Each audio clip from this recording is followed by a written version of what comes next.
ఏమి తెలిసి నను మోహిస్తివి. దేహమేలాంటిదని నీవాలోచిస్తివి. అచ్చమైన తోలు తిత్తి అందున గుమ్మాలు 9. హేయమైన ఘటము కాయము. ఆయువైన క్షణము మాయము. ఏ ఫలము ఉందని ఇందు చేరితివి. నిజ మర్మమెరుగక నీలవేణి పొందు కోరితివి. ఏమి తెలిసి నను మోహిస్తివి. దేహమేలాంటిదని నీవాలోచిస్తివి. అచ్చమైన తోలు తిత్తి అందున గుమ్మాలు 9.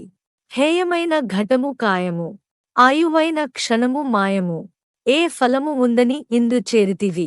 నిజ మర్మమెరుగక నీలవేణి పొందు కోరితివి.